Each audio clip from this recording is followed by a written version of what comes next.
नमस्कार दोस्तों, मैं विकी गुप्ता आप सबका स्वागत करता हूं एक बार फिर से आपके अपने YouTube channel Gupta GS teaching centre में। तो दोस्तों हम लोग इस वीडियो में स्टैटिक जीके पार्ट 18, ठीक है दोस्तों, यानी कि static GK practice set number 18 करने वाले हैं इस वीडियो में। तो चलिए शुरू करते हैं सबसे पहला सवाल से। सबसे पहला सवाल है दोस्तों कि नाग जो है ये एंटी टैंक मिसाइल है। याद रखिएगा कि नाग जो है क्या है दोस्तों, एंटी टैंक मिसाइल है। नेक्स्ट है कि अलमाटी बांध कृष्णा नदी पर कर्नाटक राज्य में अवस्थित है। याद रखिएगा दोस्तों कि अलमाटी बांध जो है कृष्णा नदी पर किस राज्य में अवस्थित है, तो कर्नाटक राज्य में अवस्थित है अलमाटी बांध कृष्णा नदी पर। नेक्स्ट है कि एक्यूप्रेशर सुई चुभोकर बीमारी का इलाज है। याद रखिएगा कि एक्यूप्रेशर जो है ये सुई चुभोकर बीमारी का इलाज है। नेक्स्ट है यूएनडीपी का पूरा नाम क्या है दोस्तों, तो यूनाइटेड नेशंस डेवलपमेंट प्रोग्राम क्या है। यूएनडीपी का पूरा नाम क्या है, यूनाइटेड नेशंस डेवलपमेंट प्रोग्राम, यानी कि United Nation development programme UNDP का फुल फॉर्म है। नेक्स्ट है कि खट्टे रसीले फल विटामिन सी के महत्वपूर्ण स्रोत है। याद रखिएगा कि खट्टे रसीले फल जो है ये विटामिन सी के महत्वपूर्ण स्रोत है। विटामिन सी का रासायनिक नाम क्या होता है, एस्कॉर्बिक एसिड विटामिन सी का रासायनिक नाम होता है। और विटामिन सी की कमी से कौन सा रोग होता है, तो स्कर्वी रोग होता है, मसूड़ों से फूलना, ठीक है, मसूड़ों से खून निकलना, ये विटामिन सी की कमी से होता है, याद रखिएगा। और विटामिन सी का सबसे सर्वोत्तम स्रोत क्या है दोस्तों, तो आंवला जो है ये विटामिन सी का सबसे सर्वोत्तम स्रोत है। नेक्स्ट देखते हैं अगला सवाल। अगला सवाल है कि कुतुब मीनार के पास स्थित लौह स्तंभ को चंद्रगुप्त द्वितीय ने बनवाया था। याद रखिएगा कि कुतुब मीनार के पास स्थित लौह स्तंभ को किसने बनवाया था, तो चंद्रगुप्त द्वितीय ने बनवाया था। नेक्स्ट है गोबर गैस संयंत्र का आविष्कार सीवी देसाई ने किया था। किसने किया था, गोबर गैस संयंत्र का आविष्कार सीवी देसाई ने किया था। याद रखिएगा कि गोबर गैस संयंत्र का आविष्कार किसने किया था, सीवी देसाई ने। नेक्स्ट है नर्मदा और ताप्ती नदियाँ विंध्याचल एवं सतपुड़ा पर्वत के बीचों बीच पश्चिम दिशा में बहती है। याद रखिएगा दोस्तों कि नर्मदा और ताप्ती नदियां जो है ये विंध्याचल एवं सतपुड़ा पर्वत के बीचों बीच पश्चिम दिशा में बहती है। नेक्स्ट है कि फिल्म अभिनेता राजकुमार का असली नाम भूषण पंडित था। याद रखिएगा दोस्तों कि फिल्म अभिनेता राजकुमार का जो असली नाम है वो भूषण पंडित था। नेक्स्ट देखते हैं अगला सवाल। अगला सवाल आपके सामने है कि नेताजी सुभाष चंद्र बोस का जन्म 23 जनवरी 1897 को कटक में हुआ था। याद रखिए कटक कहाँ पड़ता है, तो उड़ीसा में पड़ता है, ठीक है। तो नेताजी सुभाष चंद्र बोस का जन्म 23 जनवरी 1897 को हुआ था, इसीलिए 23 जनवरी को पराक्रम दिवस के रूप में मनाया जाता है। याद रखिएगा कि पराक्रम दिवस कब मनाया जाता है, तो 23 जनवरी को पराक्रम दिवस मनाया जाता है। नेक्स्ट है मलेरिया रोग प्लाज्मोडियम प्रोटोजोआ से होता है दोस्तों। मलेरिया रोग जो है दोस्तों ये प्लाज्मोडियम प्रोटोजोआ से होता है। नेक्स्ट है कि जीवन रक्षक हार्मोन एड्रिनल ग्रंथि से निकलता है। कहाँ से निकलता है, जीवन रक्षक हार्मोन एड्रिनल ग्रंथि से। नेक्स्ट है कि अमलगम में पारा पाया जाता है और पारा का संकेत Hg होता है और परमाणु संख्या 80 होता है। याद रखिएगा कि पारा का संकेत क्या होता है, Hg, और परमाणु संख्या 80 होता है पारा का, ठीक है। तो अमलगम में पारा पाया जाता है, याद रखिएगा। जीवन रक्षक हार्मोन एड्रिनल ग्रंथि से निकलता है। मलेरिया रोग प्लाज्मोडियम प्रोटोजोआ से होता है, ठीक है दोस्तों। नेक्स्ट है कि ग्रहों की गति के नियम का प्रतिपादन केपलर ने किया था। किसने किया था, तो ग्रहों के गति के नियम का प्रतिपादन जो है किसने किया था, केपलर ने किया था। नेक्स्ट देखते हैं अगला सवाल।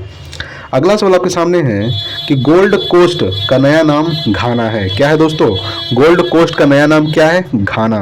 नेक्स्ट है गोरा उपन्यास के लेखक रविंद्रनाथ टैगोर है। याद रखिएगा कि गोरा उपन्यास के लेखक कौन है, रविंद्रनाथ टैगोर। नेक्स्ट है टमाटर का खाया जाने वाला भाग क्या है दोस्तों, फल। फल जो है टमाटर का खाया जाने वाला भाग है। नेक्स्ट है विश्व का पहला बड़ा मुस्लिम देश इंडोनेशिया जो है ये विश्व का पहला बड़ा मुस्लिम देश है। इंडोनेशिया की राजधानी क्या है, जकार्ता। याद रखिएगा, और जकार्ता में ही आसियान का मुख्यालय स्थित है। और ये आसियान में टोटल 10 देश आते हैं और आसियान का स्थापना 1967 को हुआ था। नेक्स्ट है कि बंगाल में फोर्ट विलियम का प्रथम अध्यक्ष चार्ल्स अय्यर थे। कौन थे दोस्तों, तो बंगाल में फोर्ट विलियम का प्रथम अध्यक्ष चार्ल्स अय्यर थे। नेक्स्ट है अगला सवाल आपके सामने। अगला सवाल है कि लोहे तथा निकेल को पृथ्वी के क्रोड का मुख्य घटक माना जाता है। याद रखिएगा कि लोहे तथा निकेल को पृथ्वी के क्रोड का मुख्य घटक माना जाता है। नेक्स्ट है मानव कान ध्वनि के 20 हर्ट्ज से 20,000 हर्ट्ज डेसिबल को सुरक्षित रूप से सहन कर सकता है। याद रखिएगा दोस्तों कि मानव कान जो है ये ध्वनि के 20 हर्ट्ज से 20,000 हर्ट्ज तक डेसिबल को सुरक्षित रूप से सहन कर सकता है। नेक्स्ट है कि भारत में हरित क्रांति का श्रेय प्रोफेसर एस स्वामीनाथन को जाता है। किसे जाता है? प्रोफेसर एस स्वामीनाथन को भारत में हरित क्रांति का श्रेय जाता है। नेक्स्ट है अंकटाड द्वितीय विश्व के आर्थिक उन्नति से संबंधित है। याद रखिएगा दोस्तों कि अंकटाड जो है ये तृतीय विश्व के आर्थिक उन्नति से संबंधित है। नेक्स्ट देखते हैं अगला सवाल। अगला सवाल आपके सामने है कि परमाणु का केंद्र न्यूक्लियस कहलाता है। क्या कहलाता है दोस्तों? तो परमाणु का जो केंद्र है वो न्यूक्लियस कहलाता है। नेक्स्ट है वर्षा अधिकांश प्रदूषकों से वातावरण को साफ रखता है। वर्षा जो है ये अधिकांश प्रदूषकों से वातावरण को साफ रखता है। नेक्स्ट है आर्य बाहर से आकर सर्वप्रथम पंजाब में बसे थे। कहाँ बसे थे? आर्य जो है बाहर से आकर सर्वप्रथम कहाँ बसे थे? पंजाब में। नेक्स्ट है कि 1917 में सत्याग्रह का प्रथम संयोग चंपारण सत्याग्रह में हुआ था। चंपारण में हुआ था, यानी 1917 में सत्याग्रह का प्रथम प्रयोग चंपारण में हुआ था। नेक्स्ट देखते हैं अगला सवाल। अगला सवाल है कि 11 मई को राष्ट्रीय प्रौद्योगिकी दिवस के रूप में मनाया जाता है। याद रखिएगा दोस्तों कि 11 मई को राष्ट्रीय प्रौद्योगिकी दिवस के रूप में मनाया जाता है। नेक्स्ट है कि राणा प्रताप सागर जल विद्युत से संबंधित है। याद रखिएगा दोस्तों कि राणा प्रताप सागर जो है ये जल विद्युत से संबंधित है। नेक्स्ट है कि सिराजुद्दौला ने अंग्रेजों के साथ अलीनगर संधि की थी। क्या किया था सिराजुद्दौला ने? अंग्रेजों के साथ अलीनगर संधि। नेक्स्ट है कि दक्षिण पश्चिम की मानसून जून सितंबर में चलती है। याद रखिएगा कि दक्षिण पश्चिम की जो मानसून है ये जून सितंबर में चलती है। नेक्स्ट देखते हैं अगला सवाल। अगला सवाल है कि टेनिस खिलाड़ी रोजर फेडरर स्विट्जरलैंड के हैं। टेनिस खिलाड़ी रोजर फेडरर जो है ये कहाँ के हैं? स्विट्जरलैंड के। चलिए अगला सवाल देखने वाले हैं हम लोग। अगला सवाल आपके सामने है दोस्तों कि प्रमुख वचन एवं नारे। यहाँ पे हम लोग देखेंगे प्रमुख वचन एवं नारे। सबसे पहला है करो या मरो या फिर भारत छोड़ो। ये किसने कहा था? तो महात्मा गांधी ने कहे थे करो या मरो। भारत छोड़ो आंदोलन कब हुआ था? 8 अगस्त 1942 को भारत छोड़ो आंदोलन हुआ था, जिसमें महात्मा गांधी ने करो और मरो का नारा दिया था। ठीक है। नेक्स्ट है who lives if life India dies. Sorry दोस्तों, who lives if India dies ये किसने कहा था? तो जवाहरलाल नेहरू ने। याद रखिएगा दोस्तों। ठीक है। नेक्स्ट है कि इनकलाब जिंदाबाद भगत सिंह ने कहे थे इनकलाब जिंदाबाद भगत सिंह। नेक्स्ट है वेदों की ओर लौटो, तो दयानंद सरस्वती ने क्या कहे थे? वेदों की ओर लौटो का नारा किसने दिए थे? तो दयानंद सरस्वती ने।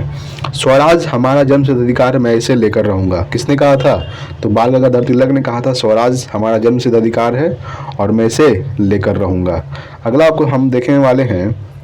अगला है सारे जहां से अच्छा हिंदुस्तान हमारा, मोहम्मद इकबाल। याद रखिएगा कि सारे जहां से अच्छा हिंदुस्तान हमारा, मोहम्मद इकबाल। नेक्स्ट है दिल्ली चलो जय हिंद, सुभाष चंद्र बोस। किसने कहा था दिल्ली चलो जय हिंद? सुभाष चंद्र बोस। नेक्स्ट है पूर्ण स्वराज, जवाहरलाल नेहरू ने कहे थे। क्या कहे थे? पूर्ण स्वराज। नेक्स्ट है विजयी विश्व तिरंगा प्यारा, श्यामलाल गुप्त। श्यामलाल गुप्त किसने कहा था दोस्तों? कि विजयी विश्व तिरंगा प्यारा। नेक्स्ट है तुम मुझे खून दो मैं तुम्हें आज़ादी दूंगा, सुभाष चंद्र बोस। किसने कहा था? तुम मुझे खून दो मैं तुम्हें आज़ादी दूंगा, सुभाष चंद्र बोस ने कहे थे। नेक्स्ट देखते हैं अगला सवाल। अगला सवाल आपके सामने है कि साइमन कमीशन वापस जाओ लाला लाजपत राय।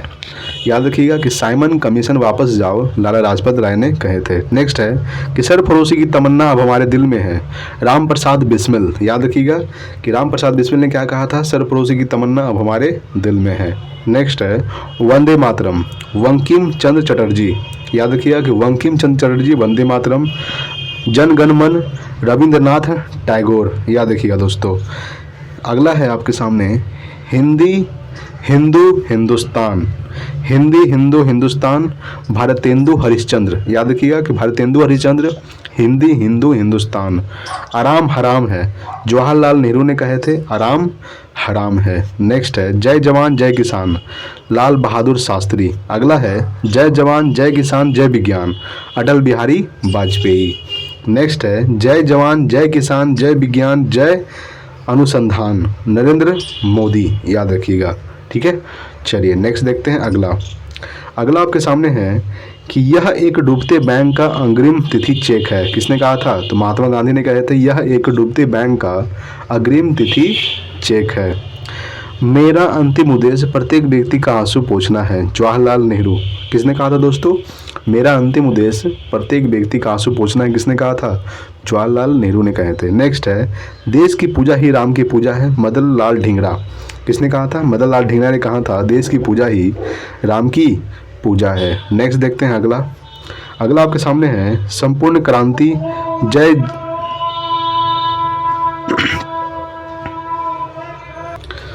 नेक्स्ट है दोस्तों कि संपूर्ण क्रांति जयप्रकाश नारायण। किसने कहे थे?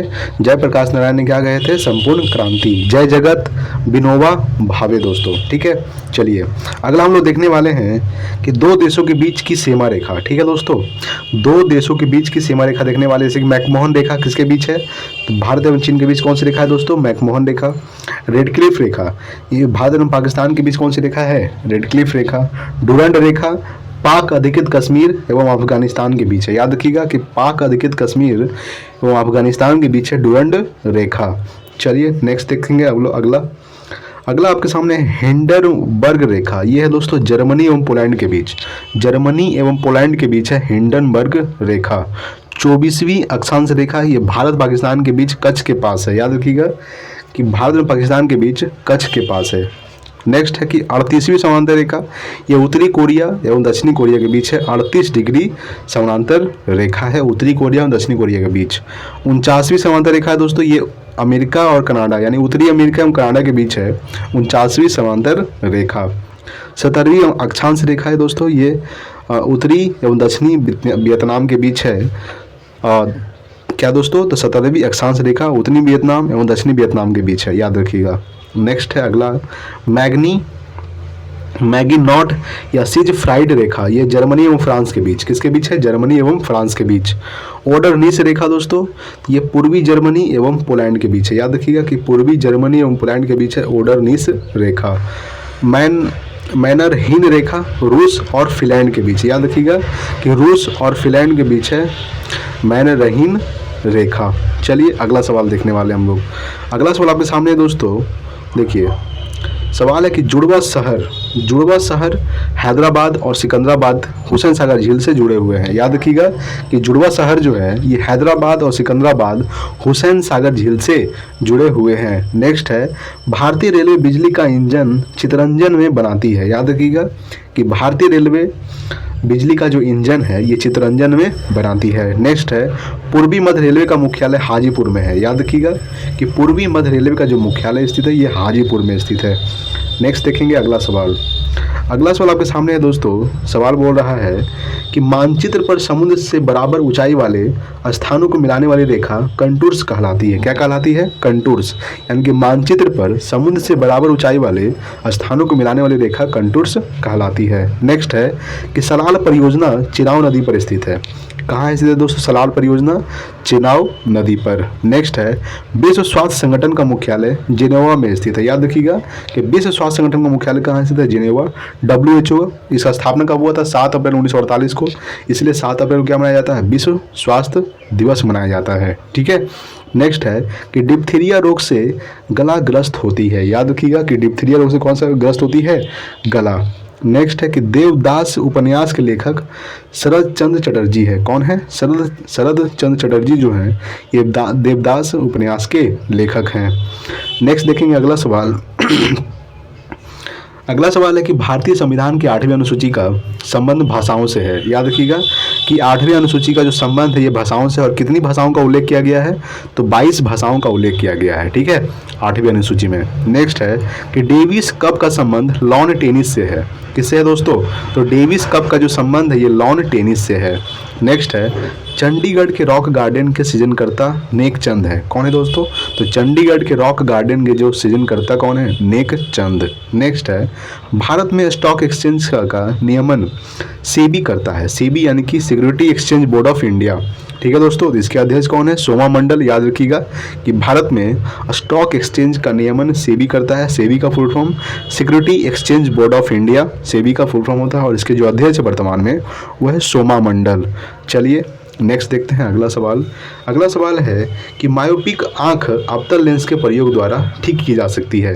मायोपिक आंख जो है ये अवतल लेंस के प्रयोग द्वारा ठीक की जा सकती है। नेक्स्ट है तापमान को -273 डिग्री सेल्सियस कम कर देने से सभी गैस शून्य स्थान घेरती है। याद रखिएगा कि तापमान को -273 डिग्री सेल्सियस कम कर देने से सभी गैस शून्य स्थान घेरती है। नेक्स्ट है कि थल समीर एवं समुद्र समीर बनने का कारण संवहन है। याद रखिएगा कि थल समीर एवं समुद्र समीर बनने का कारण क्या है दोस्तों? संवहन। नेक्स्ट देखते हैं अगला सवाल। अगला सवाल है कि अकबर 13 वर्ष 6 माह में सम्राट बना था। याद रखिएगा कि अकबर जो है 13.5 साल में ही सम्राट बन गया था। नेक्स्ट है सम्राट बिंदुसार का संबंध मौर्य वंश से है। याद रखिएगा कि सम्राट बिंदुसार का जो संबंध है किस वंश से है? मौर्य वंश से संबंधित है। नेक्स्ट है कौटिल्य अर्थशास्त्र के लेखक थे। अर्थशास्त्र के लेखक कौन थे दोस्तों? कौटिल्य। नेक्स्ट है कि कुषाण राजवंश का प्रसिद्ध शासक कनिष्क था। कौन था दोस्तों? कनिष्क जो था ये कुषाण राजवंश का प्रसिद्ध शासक था। नेक्स्ट है कि मुगल सम्राट अकबर ने बुलंद दरवाजा का निर्माण करवाया था। याद रखिएगा कि बुलंद दरवाजा का निर्माण किसने बनवाया था दोस्तों? तो ये अकबर ने करवाया था। ठीक है, चलिए नेक्स्ट देखते हैं अगला सवाल। अगला सवाल है कि महाराष्ट्र राज्य सूती वस्त्रों को तैयार करने तथा उत्पादन में अग्रणी राज्य है। याद रखिएगा कि महाराष्ट्र जो है ये सूती वस्त्रों को तैयार करने तथा उत्पादन में अग्रणी राज्य है। नेक्स्ट है द्वितीय विश्व युद्ध कब से कब हुआ था? 1939 से 45 के दौरान भारत छोड़ो आंदोलन चलाया गया था। कब हुआ था? 8 अगस्त 1942 को हुआ था भारत छोड़ो आंदोलन। और भारत छोड़ो आंदोलन का नेतृत्व किसने किया था? महात्मा गांधी ने। और इसी में ही करो या मरो का नारा दिए थे महात्मा गांधी। ये द्वितीय विश्व युद्ध के समय हुआ था। कब से कब तक हुआ था द्वितीय विश्व युद्ध? 1939 से लेकर 1945 तक 6 साल तक लड़ा गया था द्वितीय विश्व युद्ध। नेक्स्ट है भारत द्वारा प्रथम परमाणु विस्फोट का भूमिगत परीक्षण 18 मई 1974 को किया गया था। याद रखिएगा कि भारत द्वारा प्रथम परमाणु विस्फोट का जो भूमिगत परीक्षण है ये 18 मई 1974 को किया गया था। नेक्स्ट है अगला सवाल कि DRDO द्वारा विकसित टैंक अर्जुन है। DRDO का फुल क्या होता है? Defence research development organisation. इसका स्थापना हुआ था 1958 को। वर्तमान में इसके जो अध्यक्ष है वो है जी सतीश रेड्डी। याद रखिएगा तो DRDO द्वारा विकसित टैंक क्या है दोस्तों? अर्जुन है। नेक्स्ट है ब्रोंकाइटिस रोग का संबंध फेफड़ा से है। किससे है? फेफड़ा से। नेक्स्ट है कि एक औसत व्यक्ति के रक्त का आयतन कितना होता है? 5 से 6 लीटर लगभग होता है। एक औसत व्यक्ति के रक्त का आयतन कितना होता है दोस्तों? 5 से 6 लीटर होता है। नेक्स्ट है कि DNA डीऑक्सीराइबोन्यूक्लिक एसिड DNA का फुल फॉर्म होता है। तो DNA न्यूक्लिक अम्ल का एक वर्ग है। याद रखिएगा DNA जो है ये न्यूक्लिक अम्ल का एक वर्ग है। नेक्स्ट है दुर्गापुर इस्पात संयंत्र ब्रिटेन के सहयोग से निर्मित किया गया। याद रखिएगा कि दुर्गापुर इस्पात संयंत्र जो है दोस्तों ये ब्रिटेन के सहयोग से निर्मित किया गया। राउरकेला जर्मनी के राउरकेला जो स्टील प्लांट है ये जर्मनी के सहयोग से विकसित किया गया। याद रखिएगा। नेक्स्ट है कि गीत सेठी का संबंध बिलियार्ड्स से है। किससे है? तो गीत सेठी का जो संबंध है ये बिलियार्ड्स से है। नेक्स्ट है ईरानी ट्रॉफी का संबंध क्रिकेट से है। याद रखिएगा दोस्तों कि ईरानी ट्रॉफी का संबंध किससे है? क्रिकेट से। नेक्स्ट है पीयूष ग्रंथि सिर में स्थित होता है। कहाँ उपस्थित होता है पीयूष ग्रंथि? सिर में। नेक्स्ट है राज्यों के राज्यपाल संविधान के अंतर्गत अपने आचार व्यवहार के लिए राष्ट्रपति के प्रति उत्तरदायी होता है। याद रखिएगा कि राज्यों के राज्यपाल जो है ये संविधान के अंतर्गत अपने आचार व्यवहार के लिए राष्ट्रपति के प्रति उत्तरदायी होता है। नेक्स्ट देखते हैं अगला सवाल। अगला सवाल है कि भारत के अंतिम अंग्रेज गवर्नर जनरल लॉर्ड माउंटबेटन था। कौन था दोस्तों? भारत के अंतिम अंग्रेज गवर्नर जनरल कौन था? Lord Mountbatten. चलिए अगला सवाल देखते हैं। देखिए दोस्तों अगला सवाल आपके सामने है कि भारत का प्रथम रेल तेल क्षेत्र डिगबोई है। याद रखिएगा कि डिगबोई जो है कहाँ पड़ता है? असम में पड़ता है। तो भारत का प्रथम तेल क्षेत्र क्या है? डिगबोई। नेक्स्ट है कि जवाहरलाल नेहरू पुरस्कार अंतर्राष्ट्रीय समक्ष हेतु प्रदान किया जाता है। याद रखिएगा कि जवाहरलाल नेहरू पुरस्कार जो ये अंतर्राष्ट्रीय समक्ष हेतु प्रदान किया जाता है। नेक्स्ट है वायुमंडलीय परत आयनोस्फीयर का संबंध बेतार संचार से है। याद रखिएगा कि वायुमंडलीय परत आयनोस्फीयर जो है इसका जो संबंध है ये बेतार संचार से है। नेक्स्ट है कि गोवा सन 1961 ईस्वी में आज़ाद हुआ था। किससे आज़ाद हुआ था? तो पुर्तगाली से आज़ाद हुआ था। गोवा सन 1961 ईस्वी में आज़ाद हुआ था। था। नेक्स्ट है कि सबसे पुराना वेद ऋग्वेद है। वेद कितने होते हैं? 4 होते हैं। कौन कौन सा वेद? ऋग्वेद, सामवेद, यजुर्वेद, अथर्ववेद। सबसे पुराना वेद ऋग्वेद और सबसे नया वेद अथर्ववेद। अथर्ववेद में ही जादू टोना के बारे में बताया गया है और गायत्री मंत्र का उल्लेख ऋग्वेद में किया गया है, याद रखिएगा। और गायत्री मंत्र के रचनाकार कौन थे? विश्वामित्र। चलिए अगला सवाल देखते हैं। अगला सवाल आपके सामने है कि रामकृष्ण मिशन 1897 में बना था। कब बना था?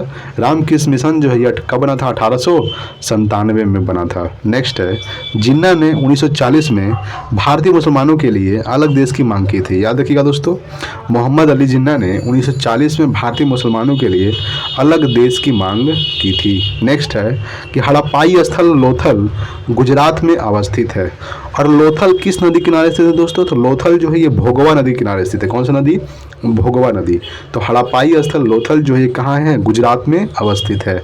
नेक्स्ट है कि दूसरा विश्व युद्ध 1 सितंबर 1939 को शुरू हुआ था। कब शुरू हुआ था? 1 सितंबर 1939 को शुरू हुआ था दूसरा विश्व युद्ध, जो 6 साल तक लड़ा गया था, 1945 तक लड़ा गया था। नेक्स्ट है कि खून को बहने से रोकने में विटामिन के भाग लेता है। याद रखिए कि खून को बहने में से रोकने में कौन सा विटामिन सहायक होता है? विटामिन के।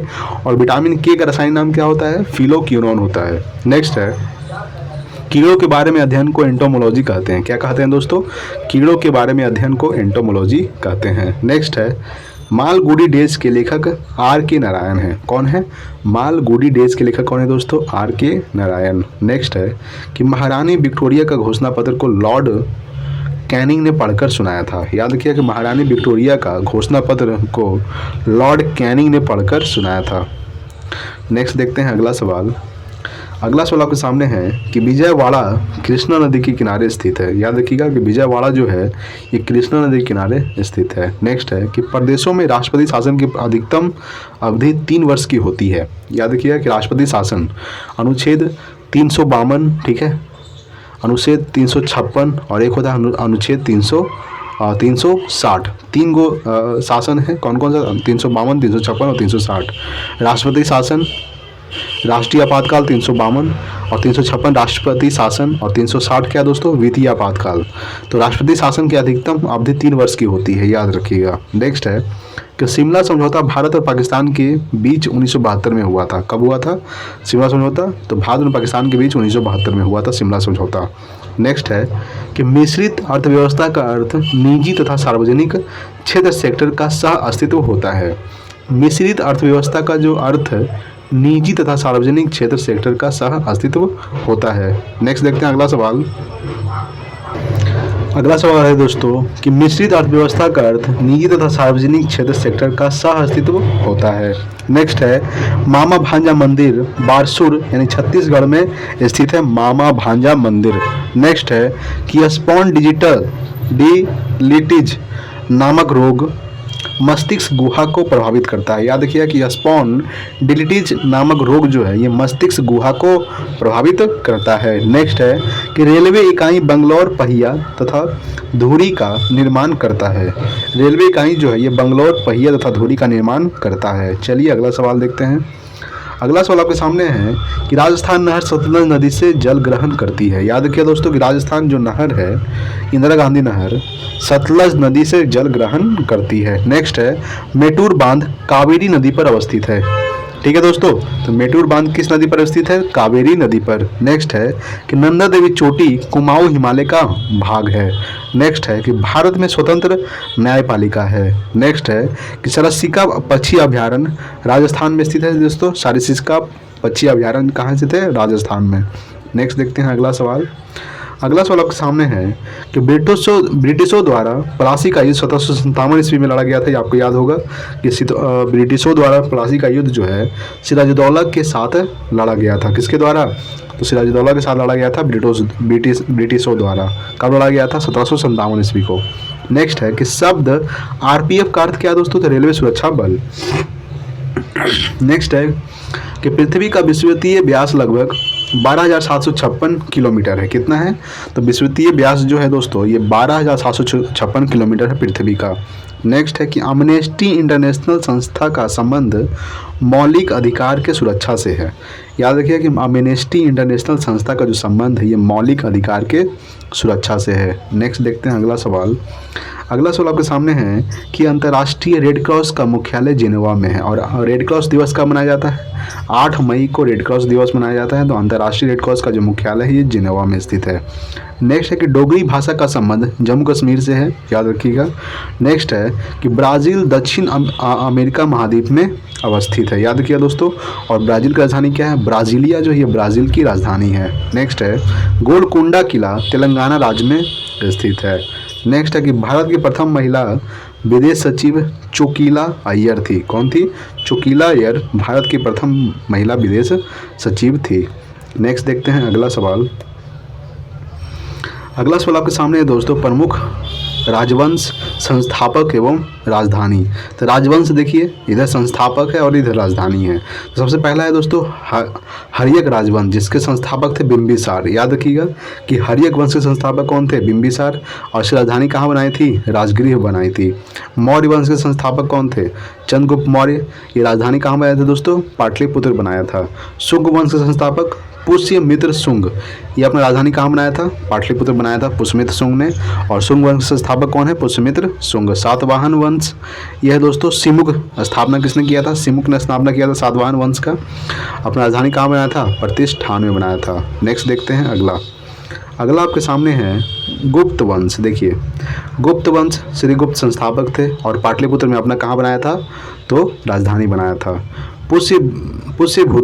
पुष्यभूति ये इसके संस्थापक थे और थानेश्वर या फिर कन्नौज में अपने राजधानी बनाया था। गढ़वाल वंश चंद्रदेव में संस्थापक थे और वाराणसी में अपना राजधानी बनाया था। पल्लव वंश सिंह विष्णु इसके संस्थापक थे और अपना राजधानी कहाँ बनाया था दोस्तों? कांची। चोल वंश विजयालय इसके संस्थापक थे, राजधानी कहाँ बनाया था? तंजौर। राष्ट्रकूट दंतीदुर्ग संस्थापक थे और राजधानी कहाँ बनाया था? मान्य खेट। चलिए अगला देखते हैं गुलाम वंश। देखिए गुलाम वंश तो कुतुबुद्दीन ऐबक, राजधानी कहाँ बनाया था दोस्तों? तो लाहौर दिल्ली।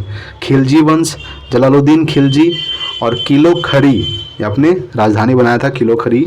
और खिलजी वंश के संस्थापक जलालुद्दीन खिलजी।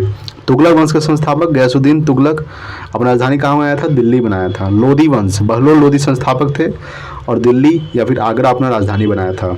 चोल वंश विजयालय, राजधानी कहाँ बनाया था? तंजौर। होयसल वंश विष्णुवर्धन, राजधानी कहाँ बनाया था? द्वार समुद्र। बाहबनी वंश तो सहन गंगू, राजधानी कहाँ बनाया था दोस्तों? तो गुलबर्गा में बनाया था राजधानी। चलिए अगला देखते हैं। अगला है पाल वंश, राजधानी का इसके संस्थापक कौन थे?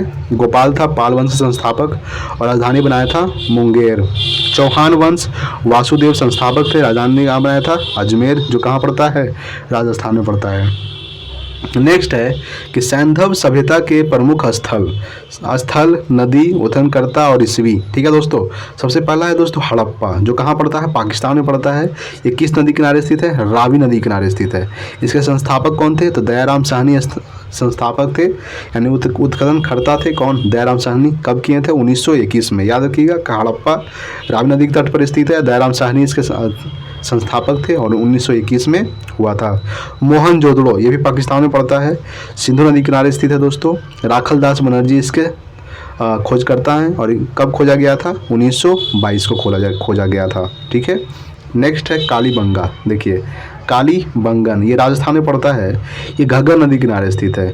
बीबी लाल एवं बीके थापर इसके खोजकर्ता थे और कब हुआ था? 1953 को हुआ था। चंदुदड़ो ये कहाँ है? किस नदी किनारे स्थित है? सिंधु नदी। गोपाल मजूमदार इसके संस्थापक थे। ठीक है। कब हुआ था? 1931 में हुआ था। लोथल जो गुजरात में पड़ता है, बहुत इंपॉर्टेंट है, ये किस नदी किनारे स्थित है? भोगवा नदी। और रंगनाथ राव जो है इसके संस्थापक थे। ठीक है।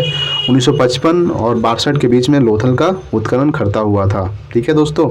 चलिए नेक्स्ट है अगला रोपड़। तो देखिए रोपड़ पड़ता है पंजाब में, सतलुज नदी किनारे स्थित है। यज्ञदत्त शर्मा इसके उत्खनन करता थे और 1953 और 56 के बीच में इसका खोज हुआ था। अगला सवाल देखते हैं। बौद्ध प्रमुख बौद्ध संगीति देखिए दोस्तों, बहुत इंपॉर्टेंट है। ये सभा है, समय है, स्थान है और शासनकाल। सबसे प्रथम बौद्ध संगीति कब हुआ था? 483 ईसा पूर्व में हुआ था। कहाँ हुआ था? राजगिरी में हुआ था। और उसमें शासनकाल कौन था? तो अजात शत्रु शासन कर रहे थे। द्वितीय बौद्ध संगीति 383 ईसा पूर्व में हुआ था, वैशाली में हुआ था और कालाशोक के समय में हुआ था। तृतीय बौद्ध संगीति 250 ईसा पूर्व में हुआ था, पाटलिपुत्र के समय में हुआ था, पाटलिपुत्र में हुआ था और अशोक के समय में हुआ था। चतुर्थ ईस्वी के प्रथम में हुआ था, कुंडलवन यानी कहाँ पड़ता है दोस्तों? जम्मू कश्मीर में। और कनिष्क के काल में हुआ था, याद रखिएगा। प्रथम 483, द्वितीय 383 और 250 ईसा पूर्व प्रथम। स्थान कहाँ का हुआ था? राजगिरी में प्रथम, द्वितीय वैशाली, तृतीय पाटलिपुत्र, चौथा कुंडलवन। अजातशत्रु, कालाशोक, अशोक और कनिष्क। चलिए अगला सवाल देखते हैं। अगला सवाल आपके दोस्तों, जैन संगीतियाँ देखिए, बहुत इंपॉर्टेंट है ये। सभा है, स्थान, अध्यक्ष और शासक। प्रथम जैन संगीति 300 ईसा पूर्व में हुआ था और द्वितीय जैन संगीति जो है ये 512 ईसा पूर्व में हुआ था। प्रथम जैन संगीति पाटलिपुत्र में हुआ था, द्वितीय जैन संगीति बल्लभी गुजरात में पड़ता है। स्थूलभद्र इसके अध्यक्ष थे और दूसरा कौन था? देवधी क्षमा श्रवण, ठीक है। शासक कौन था दोस्तों? तो चंद्रगुप्त मौर्य शासन था प्रथम का, द्वितीय का तो पता नहीं। चलिए नेक्स्ट देखते हैं। अगला सवाल आपके सामने है दोस्तों, देखिए सवाल बोल रहा है कि मल्टी आर्ट केंद्र भारत भवन भोपाल में है। कहाँ है दोस्तों? तो मल्टी आर्ट केंद्र जो है ये भारत भवन भोपाल में है। नेक्स्ट है, सिक्कों का अध्ययन जो है ये न्यूमिस्मेटिक कहलाता है। क्या कहलाता है? न्यूमिस्मेटिक जो है ये सिक्कों का अध्ययन कहलाता है। नेक्स्ट है कि पृथ्वी का एकमात्र ग्रह चंद्रमा है। कौन है? तो पृथ्वी का एकमात्र ग्रह कौन है दोस्तों? चंद्रमा। नेक्स्ट है कि सभी वायुमंडलीय क्रियाएं जिनसे मौसम की अवस्थाएं बदलती है ट्रोपोस्फियर में होती है। कहाँ होती है? सभी वायुमंडलीय क्रियाएं जो है जिनसे मौसम की अवस्थाएं बदलती है कहाँ होती है? ट्रोपोस्फियर में। नेक्स्ट है कि मार्बल एक मेटोफॉर्मिक रॉक है यानी कि चट्टान है, ठीक है दोस्तों। नेक्स्ट है कि लीनिंग टावर पीसा यानी कि इटली में स्थित है। लीनिंग टावर कहाँ है दोस्तों? पीसा, जो कहाँ पड़ता है? इटली में पड़ता है। इटली का राजधानी क्या है? रोम, और रोम जो है टाइबर नदी किनारे स्थित है। नेक्स्ट है कि भारत मसालों में काली मिर्च से अधिक विदेशी मुद्रा अर्जित करता है। याद रखिएगा कि भारत जो है मसालों में काली मिर्च से अधिक विदेशी मुद्रा अर्जित करता है। नेक्स्ट है कि जापान की मुद्रा का नाम क्या है दोस्तों? येन जो है जापान की मुद्रा का नाम है। नेक्स्ट है कि कैलोरी उष्मा की यूनिट है। क्या है? कैलोरी जो है ये उष्मा की यूनिट है। नेक्स्ट है कि जब सूर्य ग्रहण तब होता है जब चंद्रमा सूर्य एवं पृथ्वी के बीच आता है। सूर्य ग्रहण तब होता है दोस्तों जब चंद्रमा जो है सूर्य एवं पृथ्वी के बीच आता है, जब क्या होता है? सूर्य ग्रहण होता है। नेक्स्ट है कि कृष्णा सागर बांध कावेरी नदी पर स्थित है। याद रखिए कृष्णा सागर बांध जो है कावेरी नदी कर्नाटक में स्थित है। नेक्स्ट देखते हैं अगला सवाल। अगला सवाल है कि 7 पैगोडा का संबंध महाबलीपुरम से है। याद रखिएगा कि 7 पैगोडा का जो संबंध है ये महाबलीपुरम से है। नेक्स्ट है शुष्क सेल प्राथमिक सेल होता है। क्या होता है दोस्तों? शुष्क सेल प्राथमिक सेल होता है। नेक्स्ट है कि चुंबकीय फ्लक्स की यूनिट क्या है? वेबर। याद रखिएगा कि चुंबकीय फ्लक्स की यूनिट क्या है? वेबर। नेक्स्ट है टेलीग्राफी का आविष्कार मार्कोनी ने किया था। किसने किया था टेलीग्राफी का आविष्कार? मार्कोनी ने किया था। नेक्स्ट है दूरसंचार के क्षेत्र में WLL wireless in local loop का संक्षिप्त रूप है। दूरसंचार के क्षेत्र में WLL wireless in local loop का संक्षिप्त रूप है। नेक्स्ट है कि रडार का कार्य कोहरा से प्रभावित होता है। ठीक है, रडार का जो कार्य है कहाँ से किससे प्रभावित होता है? कोहरा से। नेक्स्ट है कि स्फिग्मोमैनोमीटर, ठीक है दोस्तों, रक्तचाप मापता है। स्फिग्मोमैनोमीटर जो है ये क्या मापता है? रक्तचाप मापता है। नेक्स्ट है प्लास्टर ऑफ पेरिस का सूत्र क्या होता है? CaSO4 H2O। ये प्लास्टर ऑफ पेरिस का सूत्र होता है, एक होता है जिप्सम, इसका सूत्र होता है CaSO4 2H2O। क्या होता है जिप्सम का? CaSO4 2H2O। लेकिन प्लास्टर ऑफ पेरिस का सूत्र होता है CaSO4 H2O होता है। ठीक है।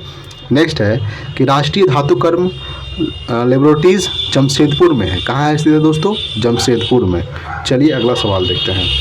अगला सवाल आपके सामने है कि अतिचालक की प्रतिरोधकता शून्य होती है। क्या होती है? अतिचालक की प्रतिरोधकता शून्य होती है। नेक्स्ट है फ्यूज का प्रतिरोध उच्च तथा गलनांक निम्न होना चाहिए। फ्यूज का जो प्रतिरोध है इसका उच्च तथा गलनांक जो है निम्न होना चाहिए प्रतिरोध। नेक्स्ट है कि परम शून्य ताप का मान -273 डिग्री सेल्सियस होता है। क्या होता है? परम शून्य ताप का मान -273 डिग्री सेल्सियस। नेक्स्ट है वायुमंडलीय दाब में आकस्मिक घटाव तूफानी मौसम को दर्शाता है। वायुमंडलीय दबाव में आकस्मिक घटाव जो है ये तूफानी मौसम को दर्शाता है। नेक्स्ट है कि फ्लिप फ्लॉप एक प्रकार की द्वितीयक युक्ति है। क्या है दोस्तों? द्विस्थितिक युक्ति है। फ्लिप फ्लॉप एक प्रकार की द्विस्थितिक युक्ति है। नेक्स्ट है प्रकाश का रंग तरंगदैर्घ्य द्वारा निश्चित किया जाता है। प्रकाश का रंग जो है किससे द्वारा निश्चित किया जाता है? तो तरंगदैर्घ्य द्वारा। ठीक है। नेक्स्ट है कि ध्वनि की इकाई क्या है दोस्तों? डेसिबल होती है ध्वनि की इकाई। नेक्स्ट है सूर्य के सबसे निकटतम ग्रह कौन सा है? बुध जो है सूर्य के सबसे निकटतम स्थित ग्रह है। नेक्स्ट है बुध के जीवन से संबंधित नाटक यशोधरा के लेखक मैथिली शरण गुप्त है। बुध के जीवन से संबंधित नाटक यशोधरा के लेखक मैथिली शरण गुप्त है। चलिए नेक्स्ट देखते हैं अगला सवाल। अगला सवाल आपके सामने है कि एक बाइट 8 बिट्स का समूह होता है। याद रखिएगा कि एक बाइट जो है ये 8 बिट्स का समूह होता है। नेक्स्ट है उत्साद जाकिर हुसैन तबला से संबंधित है दोस्तों। उत्साद जाकिर हुसैन किससे संबंधित है? तबला से। नेक्स्ट है भूकंप की तीव्रता रिएक्टर स्केल से मापा जाता है भूकंप की तीव्रता। नेक्स्ट है कि हम्पी में विजयनगर राजवंश के खंडर हैं। याद रखिएगा कि हम्पी में विजयनगर राजवंश के खंडर है। नेक्स्ट है कि हम्पी कहाँ पड़ता है? कर्नाटक में है हम्पी। नेक्स्ट है कि दोस्तों हेमावती कावेरी की सहायक नदी है। हेमावती क्या है? कावेरी की सहायक नदी है। नेक्स्ट देखते हैं अगला है कि मॉनिटर एक आउटपुट डिवाइस है दोस्तों, याद रखिएगा। नेक्स्ट है कि रडार पद्धति विद्युत चुम्बकीय तरंग पर कार्य करती है। रडार जो है रडार पद्धति विद्युत चुम्बकीय तरंग पर कार्य करती है। नेक्स्ट है और आज का लास्ट सवाल कि इंजन की चाल मापने के लिए टेकोमीटर यंत्र का प्रयोग किया जाता है। याद रखिएगा कि इंजन की चाल मापने के लिए टेकोमीटर यंत्र का प्रयोग किया जाता है। ठीक है दोस्तों, तो आज के लिए इतना ही। मिलते हैं अगला वीडियो में, तब तक के लिए जय हिंद, तो वंदे मातरम।